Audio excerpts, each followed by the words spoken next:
Hello everyone. तो आज था शादी वाला दिन और मैं यहाँ पर रेडी हो चुकी थी। मैंने अपनी शादी की ही पुरानी साड़ी पहनी थी। तो इस साड़ी को यहाँ पर ना मैंने बहुत ही कम पहना है, शायद एक ही बार मैंने यहाँ पर शादी में इस साड़ी को पहना हुआ है। तो ये है मेरी लहंगा साड़ी और ये ना पहनने के बाद बहुत ही सुंदर लगती है।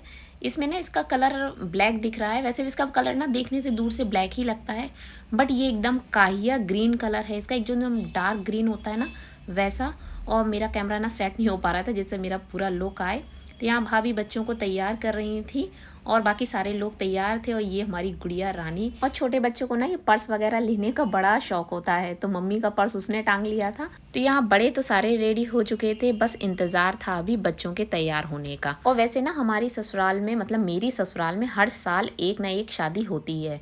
मतलब अक्सर फरवरी में, हम लोगों में मोस्टली सभी की शादियाँ फरवरी में ही हुई हैं। और यहाँ पे फरवरी में नहीं तो दिसंबर में एक ना एक शादी पड़ती है, क्योंकि घर परिवार इतना बड़ा है, इतने सारे लोग हैं कि किसी ना किसी की शादी तो आती है। अब इस बार कोई शादी नहीं थी तो ये शादी आ गई, तो बस इसी बहाने हम लोगों का आना भी हो जाता है और शादी के बहाने थोड़ा सजना संवरना भी हो जाता है।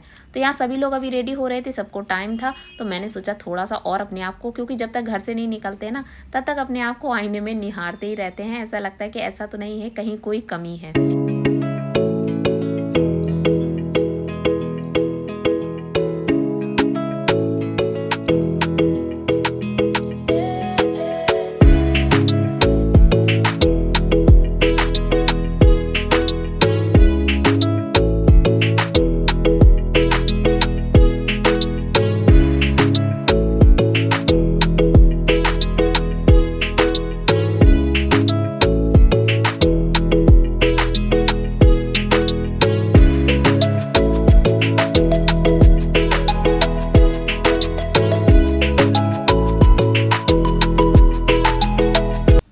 तो शादी हमारे घर के ही बहुत पास से थी और जैसे ही हम लोग पहुँचे तो शायद सामने ही ये बारात भी आ गई थी।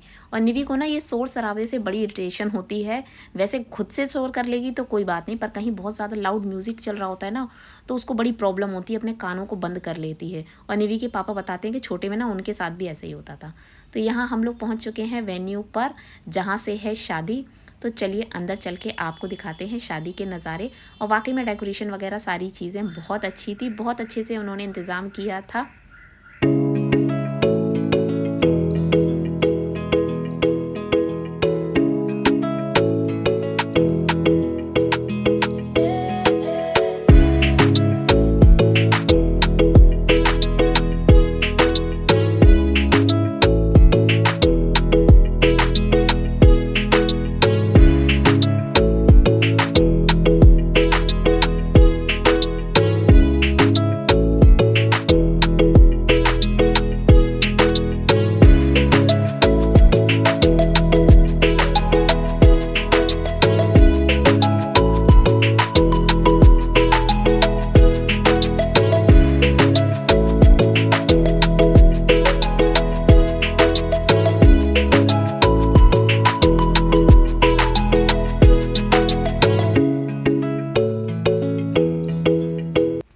कुछ हैबिट निवी की कभी कभी बहुत ज़्यादा परेशान कर देती हैं। जैसे कि निवी का शाम के, मतलब सोने का, जो रात का सोने का टाइम होता है ना, निवी को थोड़ा जल्दी सोने की आदत है। तो निवी को 7-8 बजे से बहुत ज़ोरों की नींद आने लगती है। और अभी तो यहाँ फंक्शन स्टार्ट ही हुए थे और निवी को नींद आ रही थी, ठंड लग रही थी, तो उसको हमने मम्मी का शॉल उड़ाकर वहीं पर बिठा दिया था। उसके बाद मैं अंदर आ गई थी तो यहाँ दुल्हन को स्टेज पर ले जाने के लिए, तो यहाँ पर सभी लोग तैयार हो चुके थे और यहाँ हमारी ब्राइड भी रेडी है जाने के लिए। तो दुल्हन को ले जाने के लिए यहाँ पर हम सारी देवरानी जेठानियाँ इकट्ठी हो गए थे। और दुल्हन के बगल में जो रेड कलर के लहंगे में आप देख रहे हैं, ये दुल्हन की बहन है। तो इनके मायके से बस उनकी, मतलब कुछ ही लोग आए हुए थे, बहन, मम्मी, पापा, और जो बहुत ख़ास लोग थे वो उतने ही लोग थे। बाकी यहाँ जितने लोग थे वो हमारे परिवार के लोग थे, या जो जितने भी बाराती थे वो सभी लोग थे। तो यहाँ पर फिर जब ब्राइड आई तो उसको स्टेज पे ले जाने के लिए सारी चीज़ें बहुत ही अच्छे से हुई थी। और ये सारी चीज़ें देख के ना मुझे अपनी शादी याद आ गई थी। तो हस्बैंड बार बार मुझे देख रहे थे, क्योंकि मैं कह रही थी, क्योंकि मेरी शादी के टाइम पे ना बहुत सारी चीज़ें, एक्चुअली उस टाइम इतनी सारी चीज़ें नहीं होती थी। तो यहाँ लड़के ने घुटने पे बैठ के एक गुलाब का फूल दिया था जिसके अंदर रिंग थी। तो उसने वहीं पर, क्योंकि शायद इनकी रिंग सेरेमनी नहीं हुई थी तो इसलिए वहीं पर उसने वहाँ पर दुल्हन को रिंग पहनाई थी। और उसके बाद फिर उनकी एक छोटी सी डांस परफॉर्मेंस भी हुई थी। तो यहाँ ये सारी चीज़ें देख के मैं अपने हस्बैंड की तरफ देखकर उन्हें घूर रही थी। तो वो कह रहे थे कि चलो अब जब आगे अपनी एनिवर्सरी सेलिब्रेट करेंगे ना, तो इसी तरीके से करेंगे जिससे कि जो भी तुम्हारी लाइफ में जो ये सारी चीज़ों की कमियां रह गई हैं, इनको हम पूरा कर सकें। तो ये सारी चीज़ें हमारी शादी के टाइम तो नहीं हुई थी। उसके बाद ये हम सब, ये हमारे देवर हैं, तो यहाँ हम लोग बस मस्ती कर रहे हैं। बस यही मौका होता है कि जब अपने परिवार से मिलते हैं सारे लोगों से, तो हम सारी देवरानी जिठानियाँ थे और देखिए सासू माँ सामने से खड़ी होकर सारी बहुओं को घूर रही थी। तो भाई हम सब तो बेशरम होकर फ़ोटो खिंचा रहे थे। उसके बाद बारी आई थी डांस की। तो हमारे परिवार में ना मुझे और मेरे हस्बैंड को डांस करने का बहुत ज़्यादा शौक है। कोई स्टेज पे डांस नहीं कर रहा था तो मैंने हस्बैंड को, देवर जी को भेजा कि जाइए आप लोग डांस करिए। तो अगर ये लोग डांस करेंगे ना तब तो कहीं बहुओं की बारी आएगी। और ऐसे शादी वगैरह में कहीं डीजे वगैरह चल रहा हो ना, तो मेरा डांस करने का बहुत ज़्यादा मन करता है। ऐसा नहीं है कि बहुत ज़्यादा अच्छा डांस कर लेते हैं, पर हाँ बस जो भी है बस कर लेते हैं, क्योंकि जैसे ही ये सारा साउंड सुनते हैं ना तो पैर अपने आप ही हिलने लगते हैं और आसपास के ना लोग भी समझ जाते हैं कि इनका डांस करने का मन है।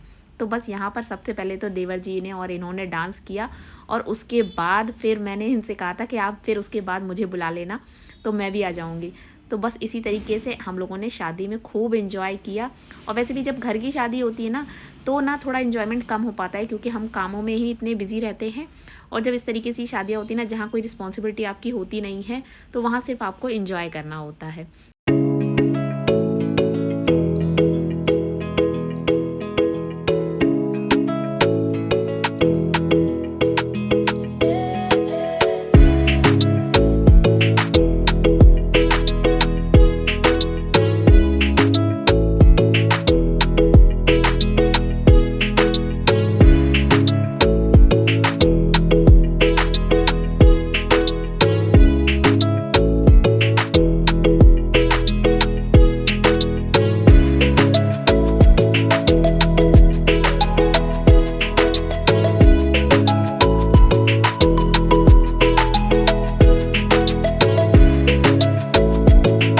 दोस्तों हमारे यहाँ डांस और मस्ती तो चलती ही रहेगी। अगर आप लोगों को मेरे वीडियोस पसंद आते हैं तो चैनल को लाइक और सब्सक्राइब करना मत भूलिएगा।